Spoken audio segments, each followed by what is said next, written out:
لیکن جس نے آپ کو یہ سب کچھ دیا ہے اسی کا پیغام لے کر آئی ہوں۔ کیسا پیغام؟ کس کا پیغام؟ میں نے گھبرا کر کہا۔ اور چلی جاؤ یہاں سے۔ کیوں آئی ہو؟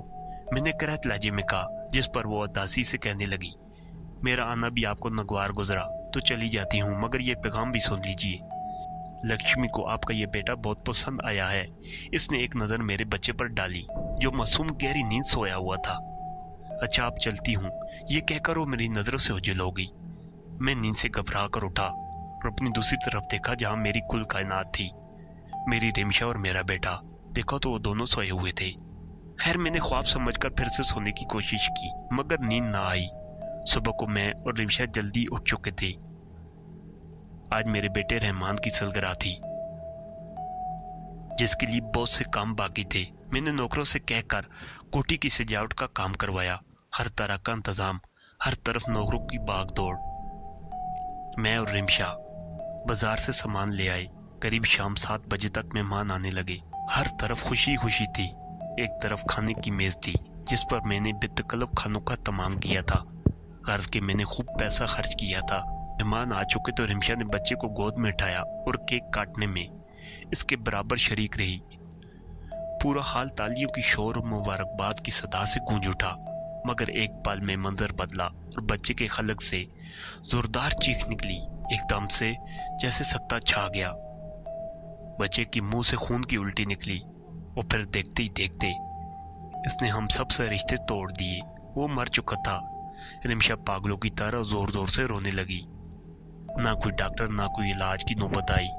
آج اس سے 1 سال پہلے اس نے جس ماں کی گود میں آنکھ کھولی تھی، سال بعد اس نے اسی گود میں اپنی آنکھیں بند کر لی، ہمیشہ کے لیے۔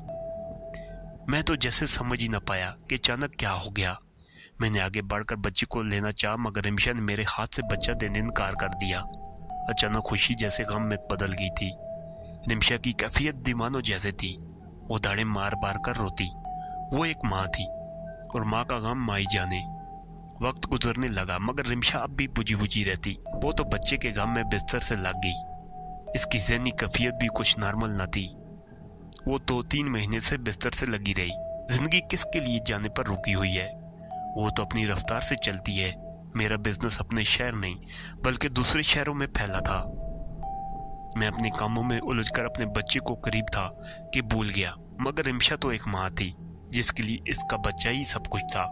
وہ اپنے بچے کو بھول نہیں پا رہی تھی۔ لکشمی نے اپنا کام کر لیا تھا، مگر رمشا کے لیے یہ غم بہت اذیت ناک تھا۔ میں پھر سے اپنے کاموں میں مصروف ہو گیا۔ میں نے محسوس کیا تھا کہ میری زندگی میں دولت کا سکھ پڑتا جا رہا ہے اور خوشیاں مجھ سے دور ہوتی جا رہی ہیں۔ ایک دن خلاف معمول میرے دفتر کا ٹیلی فون بجنے لگا۔ میں نے فون ریسیو کیا تو معلوم ہوا کہ فون میرے گھر سے ہے۔ یہ فون کسی نوکر نے کیا تھا۔ وہ کافی گھبرایا ہوا تھا۔ اس نے گھبراتے ہوئے لہجے میں کہا، صاحب بیگم صاحبہ کے کمرے سے ایک چیخ سنائی دی، مگر وہ دروازہ نہیں کھول رہی۔ صاحب کیا کرے؟ میں پریشان ہو کر کہا، دروازہ توڑ دو، میں آتا ہوں۔ اور میں جلدی سے گاڑی کی چابی لے کر دفتر سے باہر نکلا۔ میں اس وقت بہت جلدی میں تھا۔ مجھے اب بھی اپنی پہلی بیوی اور لکشمی کی کوئی چال معلوم ہو رہی تھی۔ میں نے ہوا کی تیزی سے گاڑی چلائی اور گھر کے سامنے جا کر رکا۔ میں جلدی سے گاڑی کا دروازہ کھول کر باہر نکلا اور اپنے بنگلے کی گیٹ کی طرف لپکا۔ جب میں رمشا کے کمرے کے پاس پہنچا تو دیکھا حویلی کے تمام نوکر پریشان کھڑے ہیں۔ کوئی رمشا کو آوازیں دے رہا تھا تو کوئی دروازہ توڑنے کی ناکام کوشش کر رہا تھا۔ میں نے آگے بڑھ کر پوچھا کیا ہوا تو کسی نوکر نے بتایا، صاحب بیگم صاحبہ آج صبح سے اپنے کمرے میں تھی، وہ باہر نہیں آئی۔ میں اس بات پر حیران تھا، مگر یہ وقت ان سب باتوں کا نہیں تھا۔ میں نے اپنے ساتھ 1-2 نوکروں سے کہا کہ میرے ساتھ مل کر دروازہ توڑو۔ ہم نے دروازہ کھولا تو دیکھا تو میرے پاؤں تلے سے زمین نکل گئی۔ رمشا بستر پر بے سود پڑی تھی۔ اس کے پاؤں کے پاس ہی بہت بڑا سانپ بیٹھا تھا، جسے دیکھ کر میں بھی سہم گیا۔ مگر یہ کیا، دیکھتے ہی دیکھتے وہ سانپ نظروں سے اوجھل ہو گیا۔ میں لپک کر رمشا کی طرف بڑھا، اس کا ہاتھ اپنے ہاتھ میں لیا، مگر اس میں تو جان ہی نہیں تھی۔ میں زور زور سے اس کا ہاتھ سہلانے لگا۔ مجھے لگا شاید وہ زندہ ہے اور بے ہوش ہو گئی ہے، مگر یہ میرا وہم تھا۔ رمشا مر چکی تھی اور میں تنہا رہ گیا تھا۔ میں نے زندگی سے ایک بہت بڑا سبق سیکھا ہے۔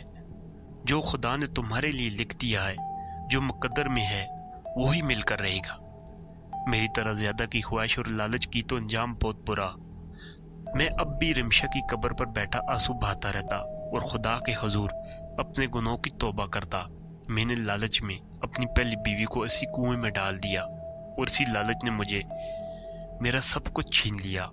دوستو، یہ تھی میری داستان۔ اس کے ساتھ اجازت چاہتا ہوں، پھر ملیں گے ایک نئی تحریر کے ساتھ۔ خدا حافظ، دعا میں یاد رکھیں۔